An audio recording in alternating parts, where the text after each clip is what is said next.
So you see my screen now, and cool. All right, let's do it.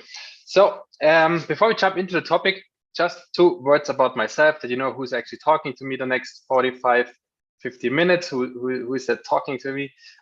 It's Fabian. I'm, as already mentioned from Hugo, I'm leading the Hubspot startup program in the DACH region.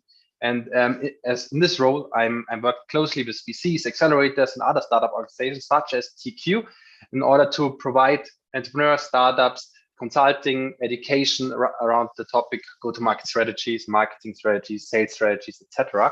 And before I joined HubSpot, I was also working at the Center for Entrepreneurship, organization that supports startups in the very early phase. So I was already in the very beginning in my career in a role where I support a startup. I really enjoyed that. However, after this time at the Center for Entrepreneurship, I decided to rather go do a bit of a change in my career and focusing rather on the old economy, meaning I went into the strategy consultancy space, consulted lots of big companies around the topic of marketing, sales strategies as well. However, I missed the vibe of startups. I missed the ecosystem. I missed the speed and agility of startups. So I decided to join a startup myself. Did that the last 4 years. Before joining HubSpot, I was working at Smart Prices as employee number 5, so in the very, very early phase of this company, and built up there the sales and marketing org. And then I decided, yeah, let's go back on this position where I rather support startups than being at one myself. However, the learnings throughout my career, I want to also share with you today, especially the ones that I gained from my time at a startup itself.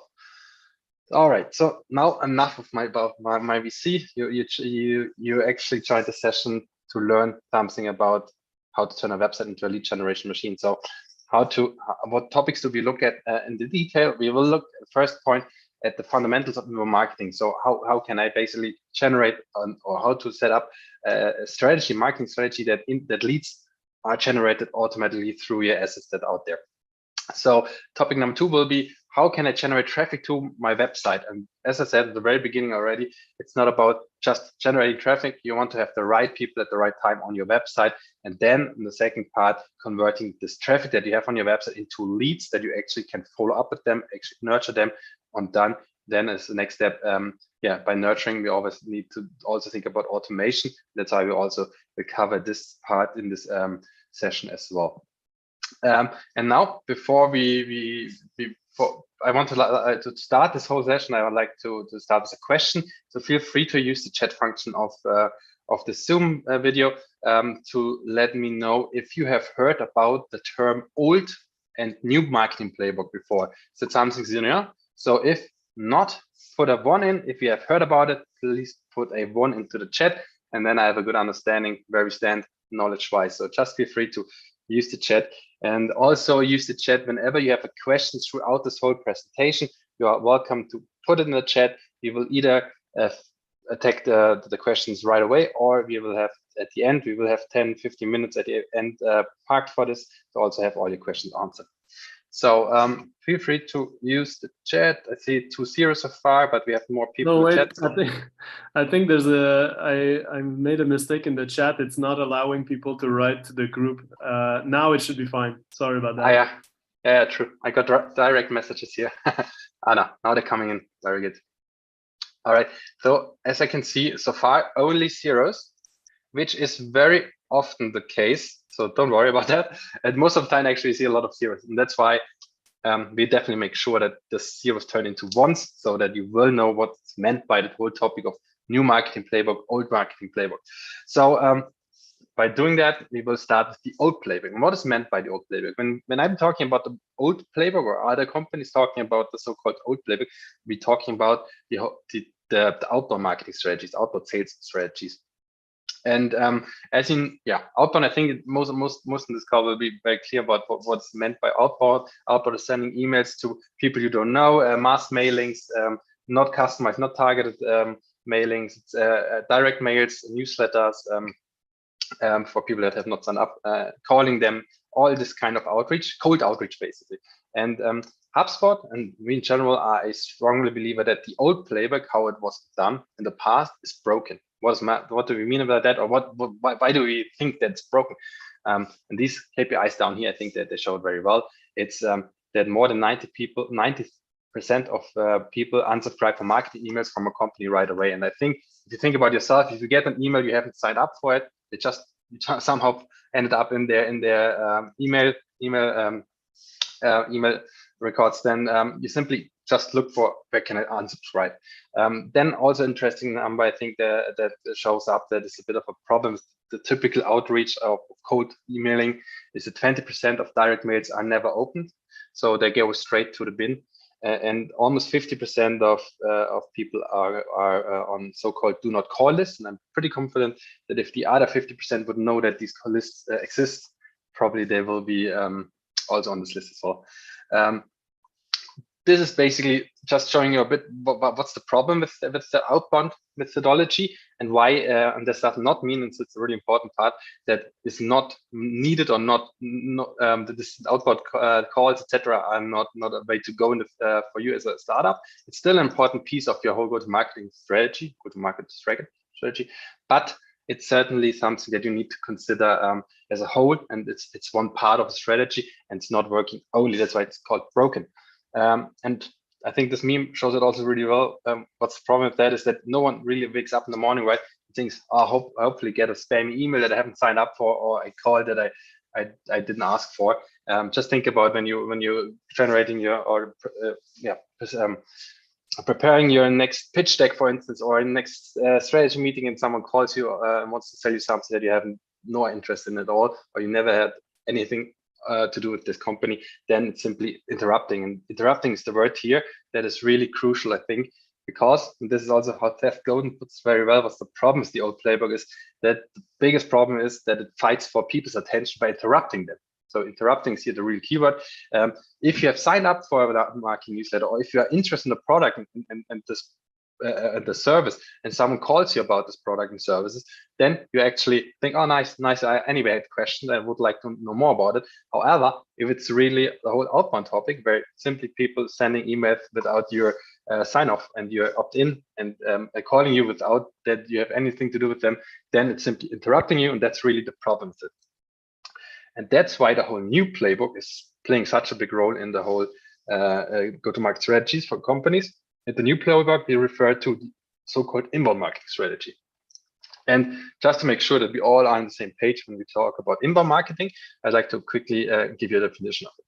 So inbound marketing is really a strategy that attracts and retains customer by creating valuable content and tailored experiences. So it's really important, valuable content and tailored experiences. So really content that the people that are receiving this content are interested in, because it's tailored to their needs. It fits their that helps them to overcome their challenges, and therefore this is why inbound marketing is such an important important role in today's world.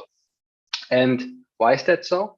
That's because buyers are in control. This, I know it's a pretty bold statement, let's say. However, it's a really important part, because when you think about what it means, buyers are in control, what I mean with it is really that if you just think about it, how the internet has revolutionized everything in our lives, including the way companies market, sell, and buy, right? So when you think about it, when you purchase a product or you are interested in a product, you can basically find all the information on the web, on the internet. So you go on a website, you see different materials, blogs, content around the company, and you can really inform yourself very, very well about a certain topic. And in the matter of fact, really interesting number I think here is also that 60% of a buyer's purchase decision has already been made before they actually reach out to a salesperson. 60%. So this means this whole information gathering that happens before someone reaches out to a company is by informing themselves about the product service they offer. It's a really, really important piece, and that's where buyers are actually in control what content they want to consume and how they inform themselves. So give them all the information that you have by using inbound marketing strategies. And second part is buyers have gotten much better by blocking out interruptive sales techniques or marketing techniques. Just think about GDPR rules. It's not possible just to send out direct emails anymore like in the past. Ad bloggers are a good example of that, where buyers are really in control of what kind of content and what kind of promotion marketing material they want to consume and what they don't. And another third part to make this statement rounded up by design control, because also when you think about the expectation a buyer has when they purchase a product, that has heightened a lot. So that's, just think about if you want to purchase a product online, you expect that the product is shipped on next day, best case, it's shipped for free, you can return it easily. So Amazon, for instance, has really changed there how we all want to buy a product online, and this has really heightened our expectations. So the importance of the whole buyer experience has gotten much more important in today's world. Just see that something in the chat. I have just a very quick look at it.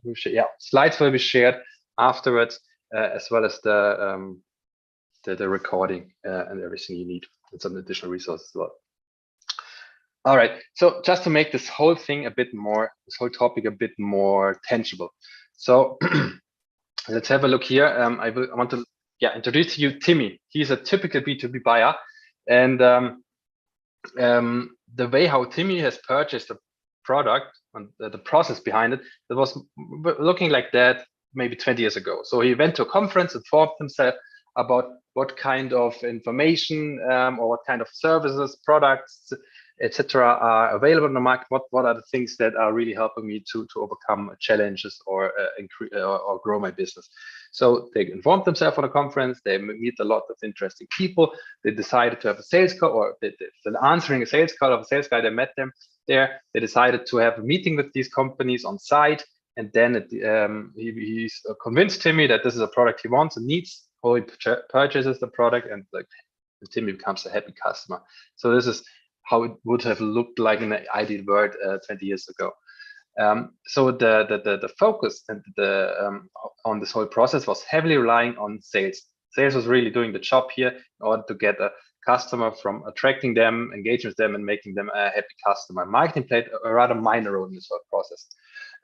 And also the whole buying experience wasn't as important as the product. And so that Timmy decided, because the product was the one that he needs, didn't matter so much what the buying experience looked like back in the days.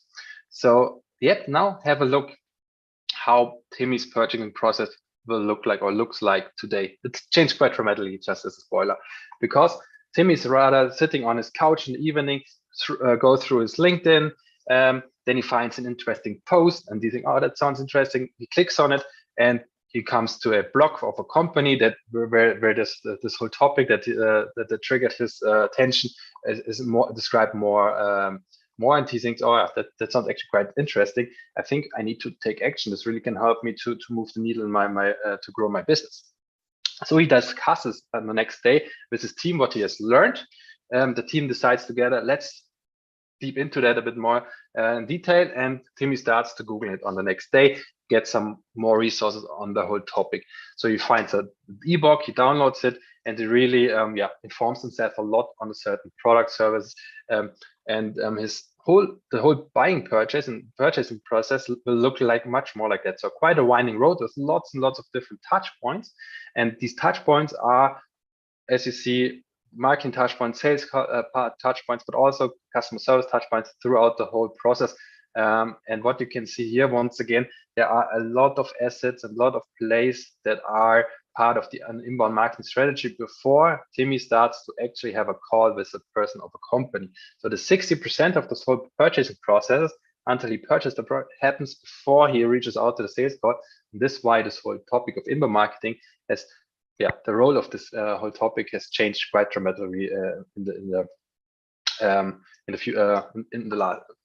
most recent years. So what you can see here also, when we put it, compare these two, the switch basically from the focus from this whole buying purchase is that it is that the importance of the marketing activities increased quite significantly over the last years. And also when we compare it once again with the importance in the buying experience, when compared to the buying experience versus the product, we also see that there's quite a significant change. So what we can see actually that the buying experience, that the importance of it in the whole process has grown a lot. Product is still very important, and I know you as founders are really, you love your product, and it's really important that you love your product, because you really, that's what you're building for. However, don't forget in this whole process the whole buying experience. So make sure you have a proper go-to-market strategy, and make sure you nail the buying experience throughout this process, because you can have the best product, but if you don't have a proper buying experience, then you will not be as successful as you could be with nailing both topics. And just think about the most successful companies in today's world. They're really they make sure that the product, Apple, let's say, the product is great, but also the buying experience is even greater probably. So yeah, to put it in a nutshell, your go-to-market strategy has to match the way your buyers want to engage with you. It's really important. It's not about how you want to sell the product. It's really about how your customer wants to purchase the product. And then another question to the group today.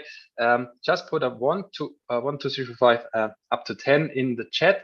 And the question is, when you think about your focus at the minute between product development and go-to-market strategy, is it well balanced? Then you can put a 10 in. You say, no, actually, I'm focused 100% on the product at the minute. Or you say, yeah, something in between. So what is it for your company? Do you have already a good focus, or is it unbalanced? Just put a 1 to 10 in the chat. All right, let me see.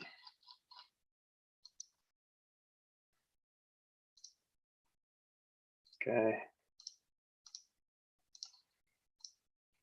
So we have 8, we have the 3. So very unbalanced. Some still send the messages directly to me. You can just send it in the, when you click on everyone in the chat, then everyone can see also your answers. It's free to do that as well.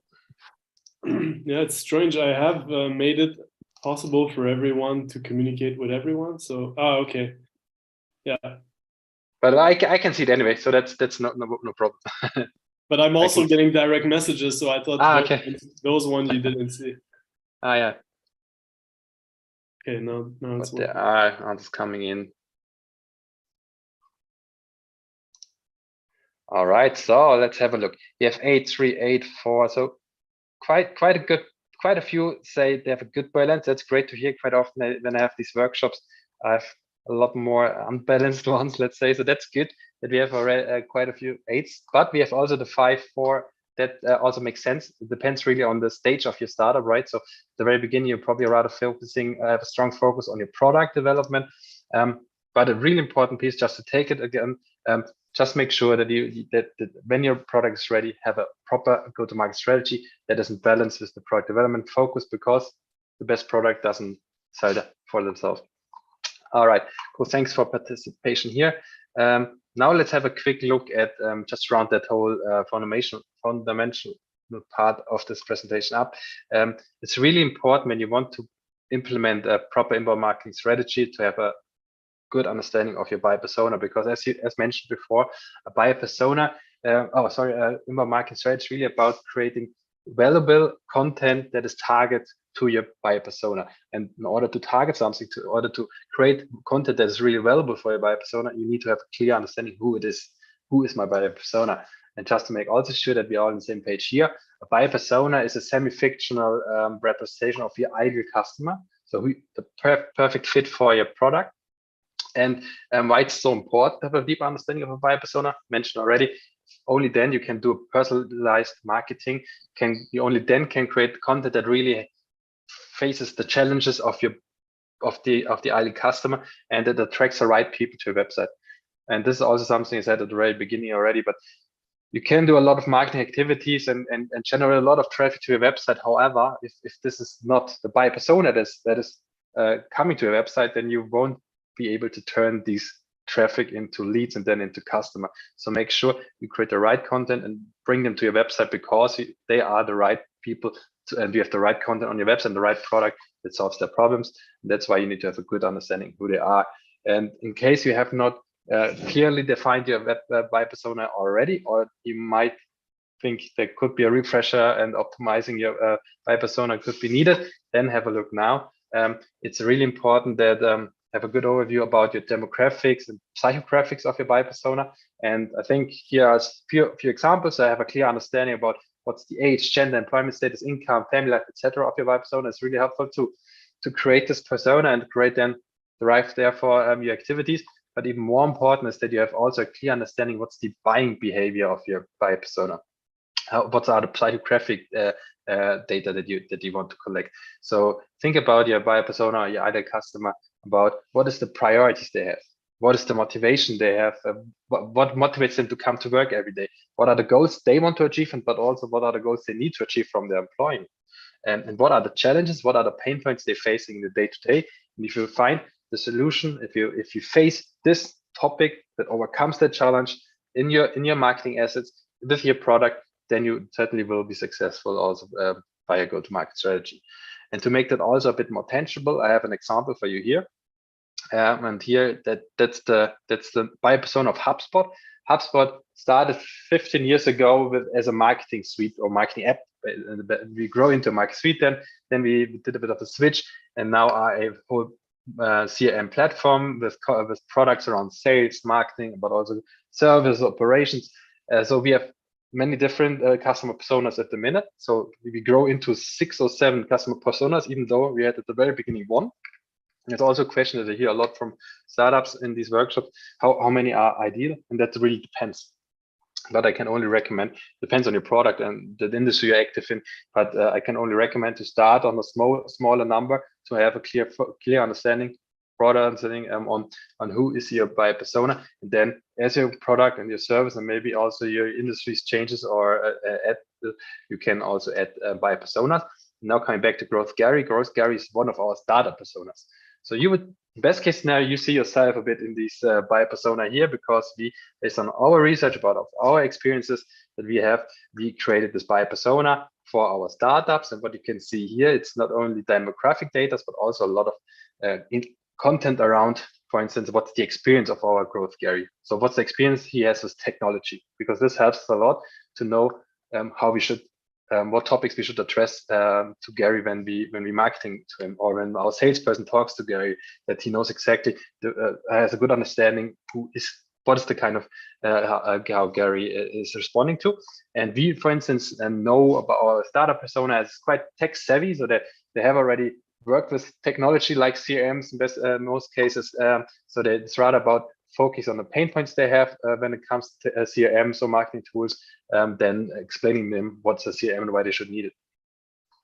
But also we figured out that the whole topic of free and freemium works really well for our startups. So that's why you will see also in the communication of HubSpot when there's a startup focus, that we're focusing, for instance, that the CRM, the basic CRM of HubSpot is for free to use, or we have ad credits for our startups available. All these kind of offers and communications is derived from our buyer persona that we have created around the whole startup topic. But you can have a closer look at this buyer persona when you have the slides after this workshop.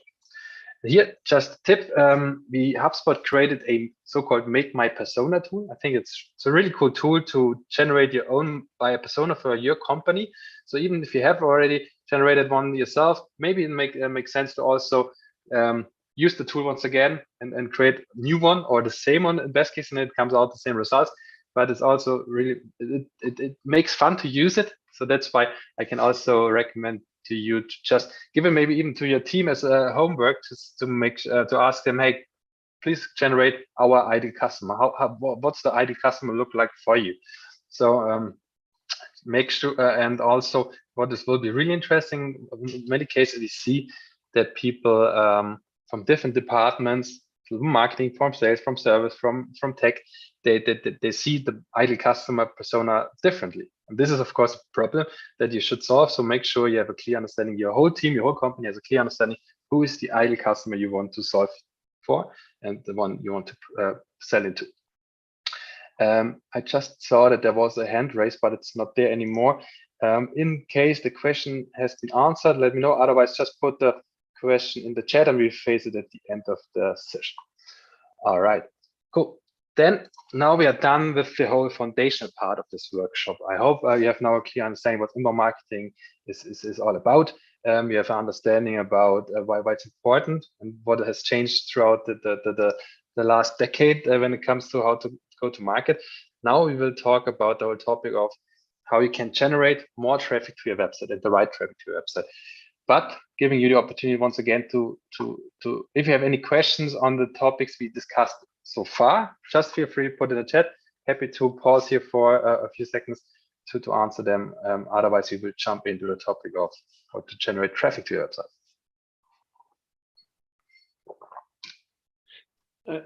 I have a question. Yes. This is Hugo. Just you mentioned so many different assets or ways that people could create content in order to help nurture leads, right, and get them through the sales process. So blogs, ebooks, video. There's just so much, and when you're in startup mode, you kind of have to choose, right? You can't do everything perfectly, so you have to choose where you invest your limited resources. So it's not a direct question, but if you could touch on that in your presentation, I think that would be insightful. Like, how do you choose what is best to convert your target? Yeah, absolutely. I mean, I think that's also the next part when we talk about not only generating traffic, but also convert traffic that comes to your website into your database, because then the whole topic of assets like the blog or all these plays, let's say, will be the next part of this presentation. However, you made a good point. It's there's so much opportunities for startups, but only very limited of time, and you should always keep focus as a startup, because focus is, I think, it's one of the key success metrics for startups, as there are so many opportunities. That's why definitely focus is really important, and I have a few most important plays for you prepared for this presentation that we dive into the next 20 minutes. So you should go out of this presentation with a good understanding what are the best plays you should take, and blogs just as spoil as one of them. But let me go to the section now, and then you will definitely get some good examples how you can start. Just see the chat is perfect. All right, then let's dive into it. And Hugo, your question will be answered throughout this next section.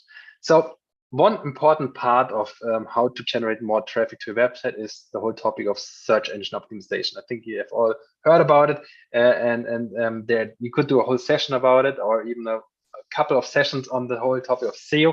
I know we are probably none of us here in this room is a SEO expert. That's why let's keep touch on it on a more rather high level perspective, that you have a good understanding about SEO in general, and then take it into action as a next step. But most important parts when it comes to SEO, certainly the whole topic of on-page SEO and off-page SEO. That's how we can differentiate it. On-page SEO, as the name already says, that are optimization activities that you can do on your own website. Off-page SEO, on the other hand, are activities, optimization activities to do on third-party websites.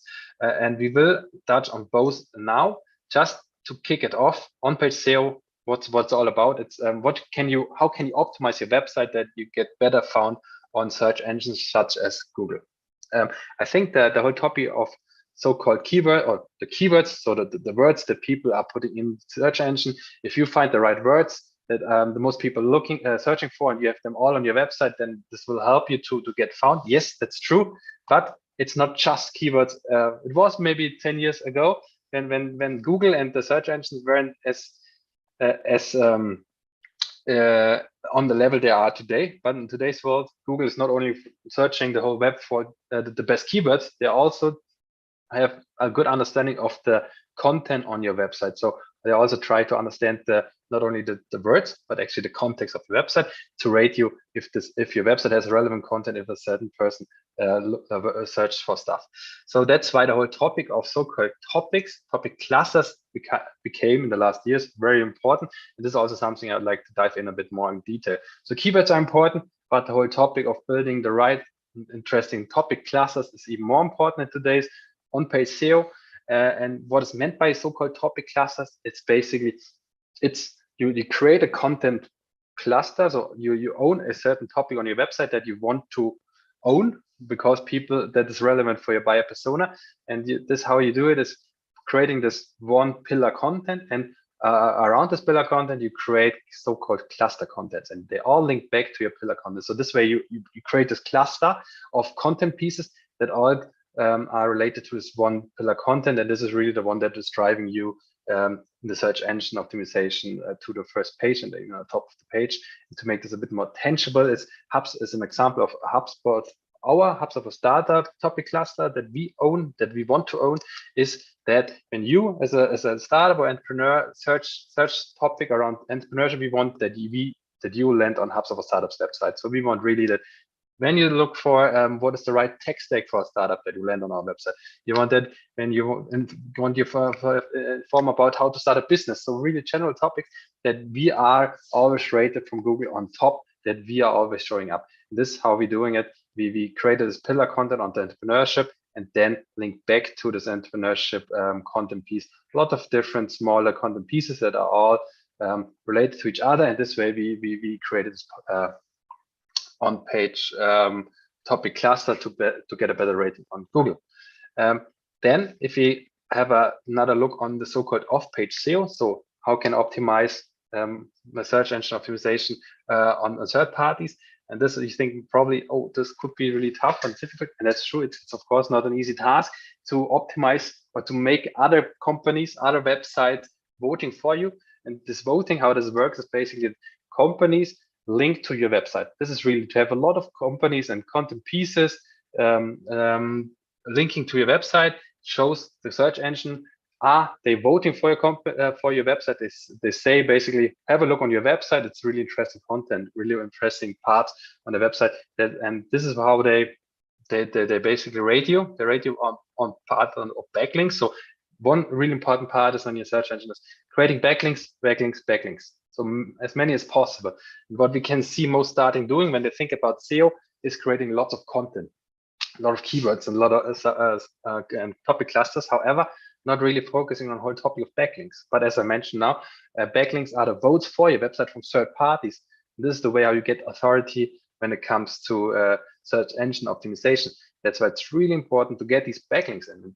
You rather should focus on each content piece should generate several backlinks rather than lots of content pieces and only one or less or not even some backlinks. That's why really important part of this is backlinks. Now you might answering yourself, question yourself, how can I get these backlinks? And so here are a few tips. When you create content, so blog posts, for instance, make sure that you not only publish your own content on via your own blogs, but also use third-party websites to publish your content there and then link back to your initial website or your blog. So just thinking about LinkedIn articles could be useful here, where you can publish content and then link back to your website. Also, Medium is a website that it can be used for that. And third, another example is also that the whole, as a founder of a company, usually I have a good network of other founders, or other companies, or partners. So if that's the case, just work together with them. So they have a blog, they have a newsletter, you have a blog, you have a newsletter. If the topic makes sense, then why not having guest articles on their blog, on their website or on their newsletter, using these kind of partnerships to generate backlinks to your website is also a really easy and good play. And certainly, another tip how to generate backlinks and really great backlinks are also if you have customer success stories with so companies that are using your tool and they are open to publish a case study out of it. And then if they can basically also publish the customer story on their website and link back to your website, this really can be powerful backlinks that show not only that they vote for your company, but also even having a case there that's showing how great your company is and how successful it is to implement the service products that you have. All right, so is that showing a ratio or should we remove backlinks when content is increasing? So is this showing, here's a question, I just covered it now because it's SEO topic. Question is this showing a ratio or should you remove backlinks when content is increasing? So you never should remove backlinks for sure. So try to have this is that's basically just an example. That there are no proper ratios here. However, it should rather just show you that it's not about just creating content and no backlinks. It's really about one content piece should generate several backlinks and not the other way around. And having then a clear understanding of this, that this plays into together, it's the most important part. And I also explained now how you can generate backlinks, but just think about the best and easiest way to generate backlinks is by creating the best content or really relevant content. So if you generate this content and it's really relevant for lots of people, then you will automatically generate the backlinks. And all right, cool. All right, so now we basically talked about how we can get found or how Google or other search engines, how you can optimize your website that you can actually get found on Google and other search engines. It's a really important piece. And now let's talk about blogging, because blogging is a really, really important part also in a content marketing strategy and generate the right assets for the right time for your ideal customer. And why that's so important for startups? And here are 4 good reasons for that. So start creating blog content is really, really something really powerful, because it costs less. And what is meant by that is that when you think about paid search, so for instance, pay Google that you're ranked high, or social media advertising, etc., they all cost a lot of money. And generating blogs is cheaper and it's evergreen content. So it costs less, it helps you to close deals. What is meant by that? In our data, it shows that HubSpot has a really extensive blog. So we publish a lot of content, and we see that 50%, almost 50% of our buyers view 3 to 5 pieces of blog contents before they engage as a sales rep. So that's really a great source where you can show what's your expertise, that you can actually already you give first before you extract value, you give value. So really important part. 50%, as I said, a few HubSpot cases, blog posts before they purchase the product. So it really can help you to close these deals. It's long-term value, I mentioned already. You decide when it's going offline again, because it's evergreen content. So you create the content, you have it on your blog, and if it's great, if it's content that is has no valid date, then you can even push it once again in 1 year later if it's still a relevant content piece. And to put it in a nutshell, it just simply drives a lot more traffic. Then I just, having this, so SEO is important, blogging is important. Now, third part, to generate more traffic, really important part is the social media game. So I think you all know social media is really important when it comes to generate traffic to your website. So that's why when you think about social networks, and you need to think about what is the right tool, what is the right channels that you should use. And there, I just my tips that I can recommend, also from experience with Smart Pricer before. It's really important that you have, once again, a clear understanding who's your buyer persona. This means also you have clear understanding where your ideal customer is actually searching for content, which socials they are using, and where they want to consume content, B2B or B2C content. So it doesn't mean that that your ideal customer, maybe in a private life, they are active on LinkedIn. However, that doesn't mean that they want to consume your content on LinkedIn, right? Depends. So you need to really have a clear understanding where your audience is. You need to think, what is the time that I have to put the resources on it, and what is how do my resources anyway look like? So think about these 3 points, and then rather focusing on 1, 2 channels, networks, and double down on them, then rather, and don't try to be at each of the social media channels that are out there, even though this is giving you free reach. Probably rather have a proper strategy for 1 network than another proper strategy for 5. And here are 4 quick tips when it comes to social media marketing. Start to create authentic content. So I think this is really important. Authentic content. Use visual whenever possible, and even if you have the opportunity, use video. Videos are really powerful when it comes to social media as well. Rather post multiple times a day than just on 5 networks each week. And then what social media makes it really easy for you to analyze the performance of the social media strategy and activities. So make sure you also analyze what content is working, what the posts are working, what time is working for you. All these information you can easily get out of the systems. And then you also might need to think about, should I get also into paid social media advertising? So not only publish great content there, but also push my content and get bigger reach by paying LinkedIn, paying Meta or Google to get a higher reach. And yes, that's available thinking, and that might make sense for your company. But really important, once again, is when you go into ad spends, then make sure you are able to track the results of it. And therefore, here's an example. It's actually a screenshot of HubSpot, where you can connect your social medias with HubSpot, and then you can easily track the success of a certain social media campaign.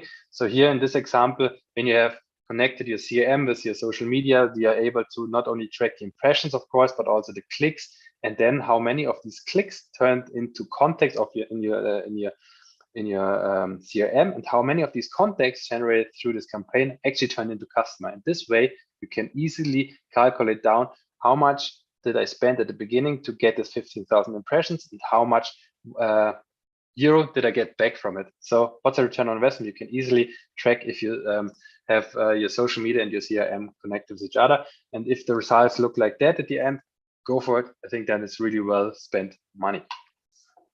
All right, so now we talked about how you can generate more traffic to your website. Let's now talk about how you can convert this traffic into leads. Really important part, because it doesn't help you to have a great performing website with a lot of traffic when you're not getting one lead out of it. That's why it's really important to also nail the way how you can engage on this traffic on your website. And as I said, inbound marketing is really about meeting these people on their turf, not interrupting them by calling them, but rather they are on our website. They want to get information from us. They want to engage with us. So give them the opportunity by, for instance, putting live chats or chatbots on your website. So what is live chat? I mean, it's clear that someone is on your website looking for some information. Now decides I need some more information, or I want to reach out to a certain person on this company. The live chat is a great opportunity because they decide they want to reach out to you at this point of time, and you have the capabilities, the resources. Make sure you have live chat there and answer their questions right on spot.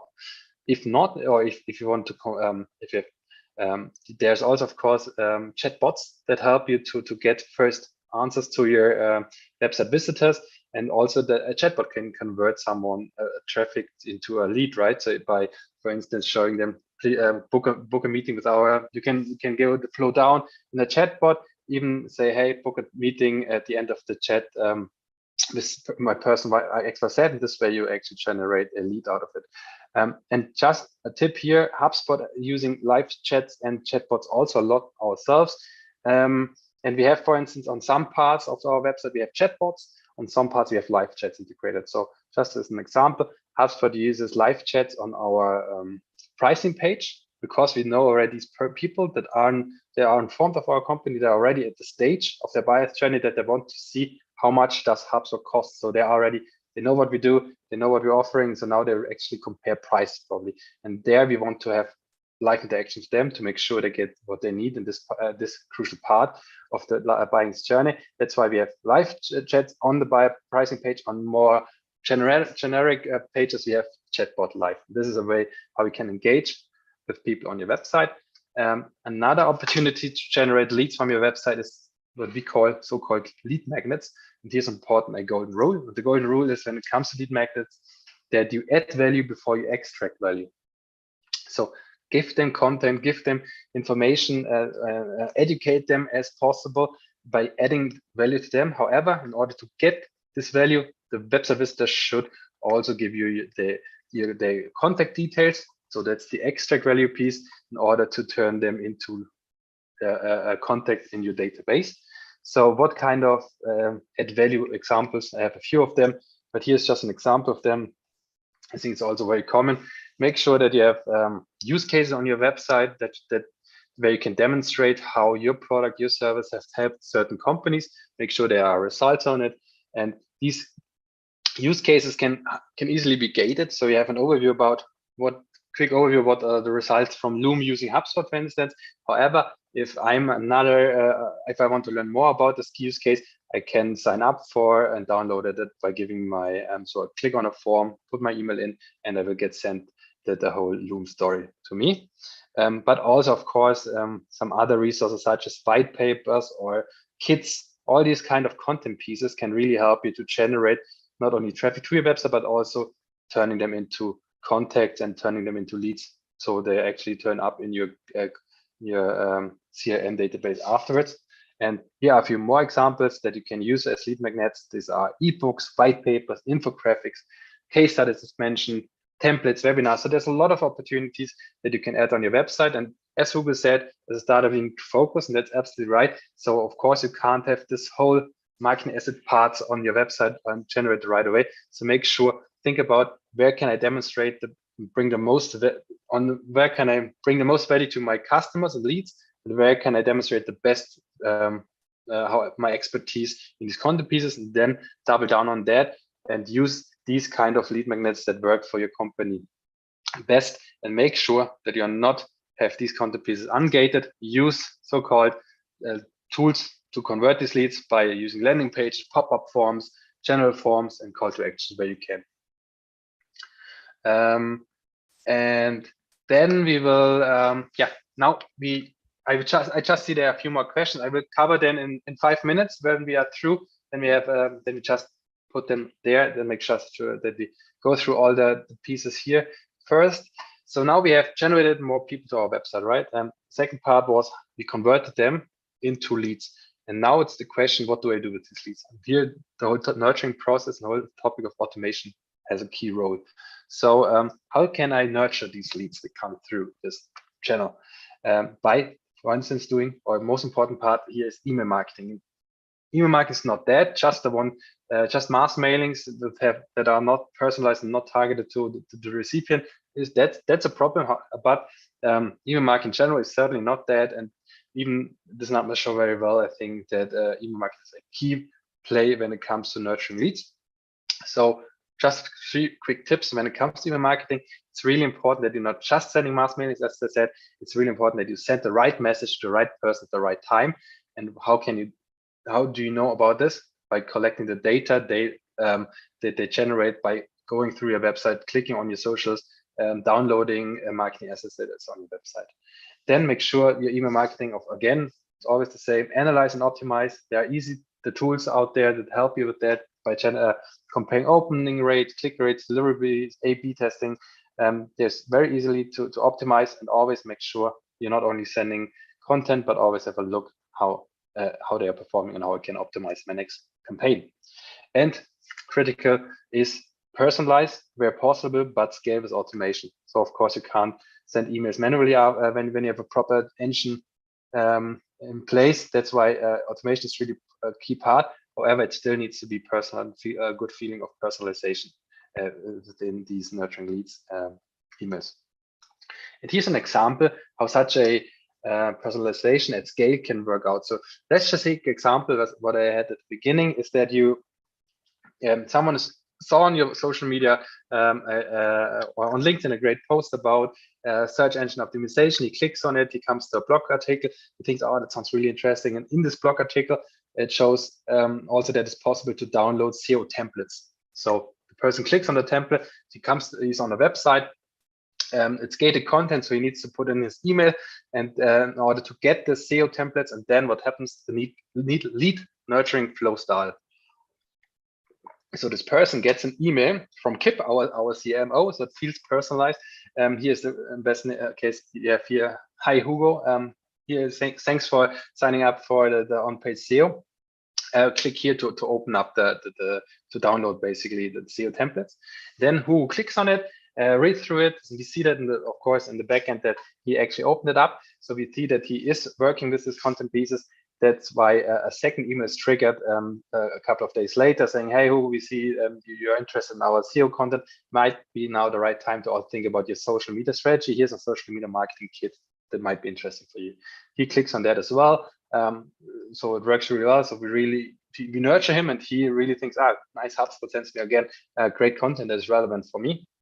And the third email goes out and telling Hugo, hey, why not catching up on a 30-minute call where you get a free assessment of your marketing strategy. And this way the whole engine worked, and at the end turns out the third nurturing email as a call to action to book a call. And then the salesperson takes over and tries to offer them what HubSpot can offer. It's just an example how such a flow can look like at HubSpot. And in the backend, this was the email now, and what happened in the backend looks like that you use workflows in HubSpot that automate this whole process. So someone wants to download something on the website, so they get automatic email. Those emails triggered automatically based on the activity that this person is doing, opening up the email, clicking on the content, engaging with it or not. Certain activities are started in the backend. This means sending a reminder email or sending him new assets, sending him creating a task for the salesperson to reach out to this person. So all these kind of activities, they can be external, but also internal activities, they can all be automated with tools like this one. This is an example of HubSpot workflows, but there of course are different tools out on the market that can help you doing so. So this was basically the content piece, just to put it in a nutshell, and then we come to the questions, is that when you think about your inbound marketing strategy and how to turn your website into lead generation machine, remember these 4 steps. Very important first part is that you have a clear understanding of your buyer persona and also your buyer's journey. Then you need to decide, do I need to put my focus on attract strategy, meaning SEO, social media, blogging? Is that something, do I need to attract more people to my website first, or am I already quite good at that? I rather need to think about strategy, how we can engage with these traffic on my website. So how can I convert this website traffic into leads? Or this is really important. They have a clear focus there, and then get the right place out there and kick them off. But as Hugo said, focus is really important. So I showed you now a couple of examples. Of course, you can't implement them all at the beginning. Just make sure you have your strategy, they are in line with your strategy, with the needs and the challenges you face at the minute. Then, as I said, the 5th time now, test, iterate, and scale with automation is a really, really critical part here. And I'm not going into that in more detail, but just that you have an overview, there are different tools out there in the market that can help you to implement these strategies and these plays that I mentioned in this presentation. When it comes, there are different CM systems, SEO systems, content systems, etc. Also optimization systems. HubSpot itself is a platform, as I mentioned at the beginning. So HubSpot offers solutions for all these parts in one solution. That's, I think, also the great part about HubSpot, that you don't need to create your own tech stack with different providers where you need to integrate with each other, but rather can use one tool fits all. That's HubSpot. And now another great part, that's also something that Hugo mentioned before, the HubSpot startup program is offering not only education and program like the session today, but also startup friendly pricing to take with your members. And that's why this is the best part of it. I think until the end of the year, we can offer all tech tier members 50% on their HubSpot for Startup subscription and 25% ongoing. That's normally it's 30%, 15% for tech tier members. However, we have this pilot at the minute where we can secure, can promise that it is available until the end of the year. So if you want to use HubSpot in the future, make sure you use the link that I have provided here, and I can also put it in the chat. Just make sure that you are, if you want to use HubSpot, use TechQuartier's partnership with that, and you will get access to our tools for 50%, 25%. And just because it fits very well in general with the whole topic, I also like to point that out. It's also offering until the end of the year that all new HubSpot startup users and customers get also $1,000 ad credits. How you get the ad credits, you can follow the steps 1, 2 below here, and you will get access to the ad credits as well. However, this whole slides are sent afterwards anyway, so you can go there in your own time. But now I think we have only 4 minutes left. That's why I want to stop talking for a bit and having a look at the questions that are in the chat already. But also feel free to unmute yourself to ask your questions or put the more questions in the chat if you want. All right, let me see what question I haven't answered already.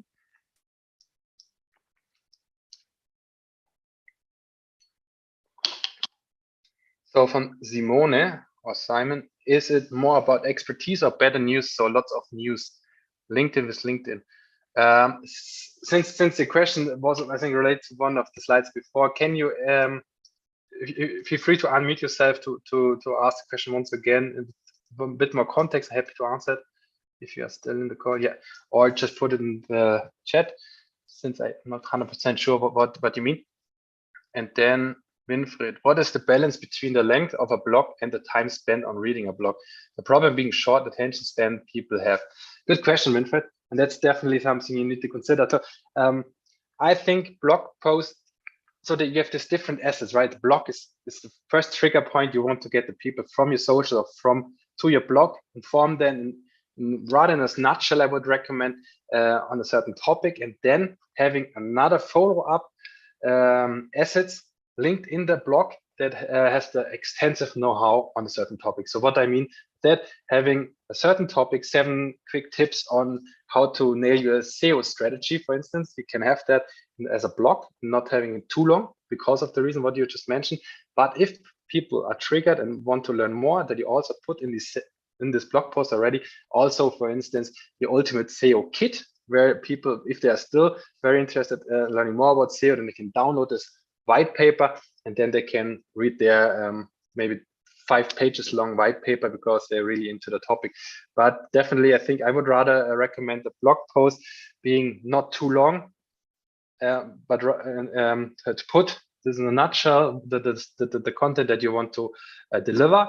And if they want to dive into it a bit more, having also other assets that is already on your website live, because this is also the way how you can generate then these people into leads, right? By giving them gated content at the second step.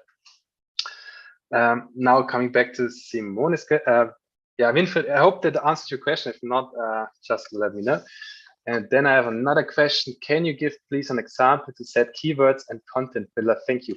A blog can be regarding that. So it's really important. Really, you can't just say giving generic tips here. It really depends on your company and the topic you want to focus on. But the good thing is also here that there are tools there that can help you with that. So for instance, and as I mentioned before, there are different SEO tools out in the market. HubSpot is one of them. And the cool thing is that HubSpot, and maybe the other tools as well, can basically, based on the content or based on your website that is already published, they AI-wise can analyze your website and then recommends keywords that are relevant to your website. But also it shows you the SEO tools, the certain topic.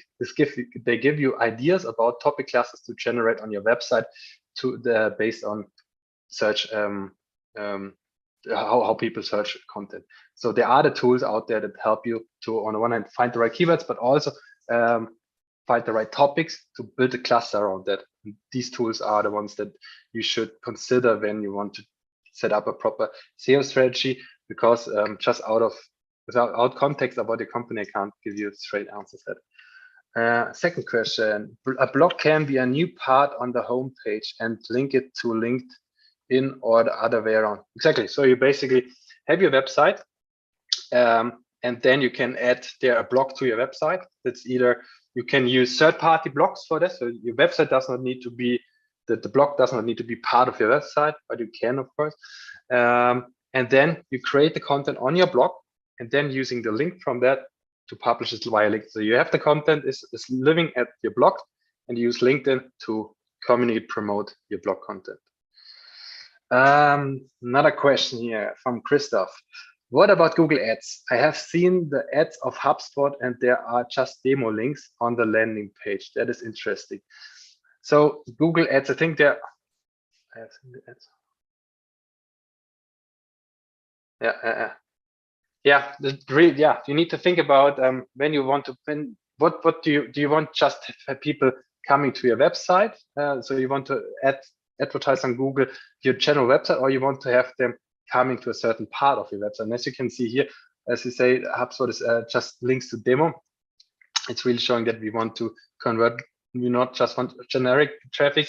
We want to, when we pay for traffic, we want that actually this is paid traffic for content that we also can convert into leads and customers.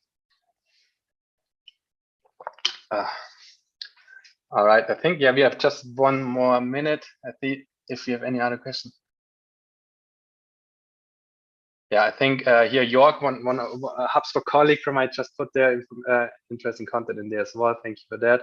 And I think, as we're running out of time, I just want to let you know once again that this whole presentation will be shared afterwards. So you will get that. And I will also put in this presentation in this follow-up email for you all, not only the slides, the videos, but also some more information about HubSpot and about SEO and about info and marketing, because HubSpot has plenty of resources, to be honest, on that.